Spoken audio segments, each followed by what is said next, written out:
Hey guys, today we're gonna talk about Killers of the Flower Moon. Should you watch it? Is this for you? We're gonna talk about the things we like and don't like about it. I love it for so many reasons. It started strong, fast pacing. It dwindled a little bit in the middle of this 3.5 hour film.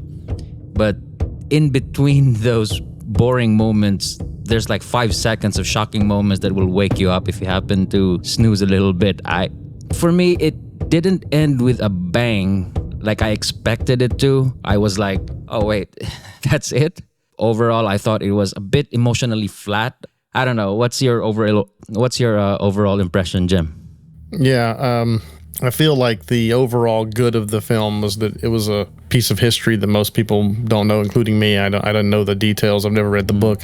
Obviously, it's based on true events, so it was important to Scorsese that this story be told, and I can see why. It's kind of a footnote in history. So from the historical standpoint, I'm glad that he made the movie, and so that people could know what happened to the Osage Nation there in Oklahoma. But yeah, I'm not sure it needed to be as long as it was. Yeah. I didn't have to sit and wait for something that it seemed like we already knew what was happening. It was kind of inevitable what was happening. So it didn't really have enough of a reason to be that long. They could have cut half an hour out of this movie and it would have been the same. From the start, you kind of know that this is what's going to happen. Yeah.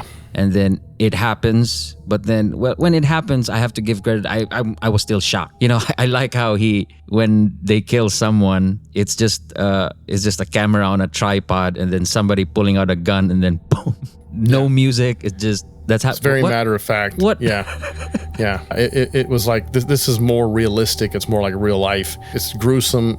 There's no way to sugarcoat it or make it look pleasant. It's just horrible as it is. So that's definitely a Scorsese thing. Leonardo DiCaprio's character, he plays this very complicated character. You don't know if he's the good guy or the bad guy.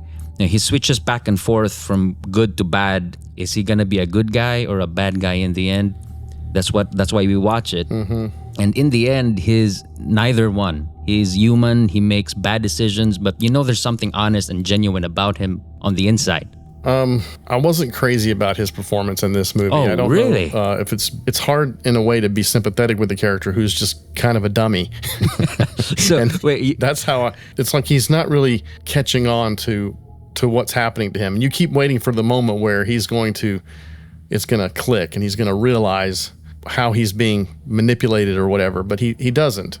He's not seeing how this is not good for him. And not that that's not an interesting character, and it's probably based on truth. It's based on the true happenings in the story, but there's sort of a moment where he finally confronts the person that's kind of been using him, but I just felt like why did it take this long? He doesn't know that he's a villain. It's strange. It felt like Scorsese was he wasn't really clear. It wasn't clear to me some of the motivations. All of a sudden, here's DiCaprio and he's doing some behind the scenes wheeling and dealing, and it's like, is he acting on behalf of his uncle? Is he acting on his own? Does he know what he's doing, or does he not know what he's doing?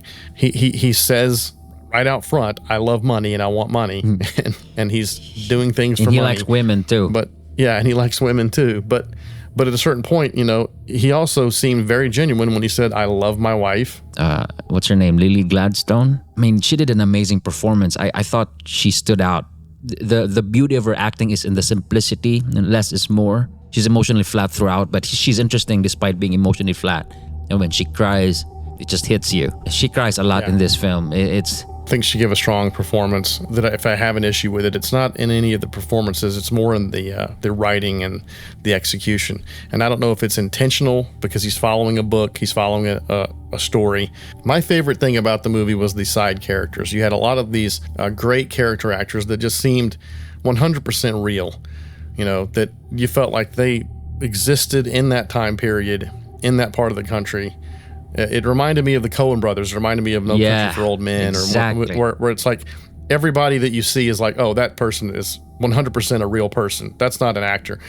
Jesse Plemons shows up, great, always good. He's this guy that is always the same guy in every movie. We got to know him from Breaking Bad, and I think Game Night with Jason Bateman, and he's always the same guy, flat faced, Yeah. no emotion, but he's so amazing at playing that same character. And I think when Yeah. I see him on screen, I expect him to be that same guy because it's so entertaining that they feel cartoony. But from that time, I thought, well, people don't talk like that anymore. Yeah. So it felt a little bit cartoony, but they're real. They're kind of like, Yeah, I felt they were very authentic. The one guy that was the moonshine guy that had 7 or 8 kids or whatever, that guy was so lifelike. That felt like a person that I've met in real life, in the South, because I live in the South. So the accents and the mannerisms might seem cartoonish because they don't exist in our world today as much. But for the time period and the place where they were, they very, very much felt real. I think if anybody was kind of cartoony, it was more the lead actors. I think De Niro, as good as he is, there were some spots where he seemed a little, over the top, and there were other spots where he was perfect. I don't know what it is about De Niro. I think that he was so amazing in the 80s and the 90s. He's just not the same guy. I think that there are certain movies that I can think of in recent years where I thought, Silver Linings Playbook, he's insanely good in that movie. He's good. I'm not saying he's not good. But him doing the accent, it always feels a little kind of forced when it's De Niro. But I'm probably being nitpicky. I'm probably being a little bit nitpicky, but part of that too is because I'm Southern, so I'm going to be a little bit overly critical of something like that unless they really nail it. There were just moments where I thought, he's kind of being very acty. He's acting. compared to Raging Bull, that was his best performance for me. Well, yeah. That yeah. just blows it out of the water. Taxi Driver. Raging Bull, Goodfellas, Taxi Driver. Yeah, it's impossible to compare anything to that stuff. He was good in The Irishman.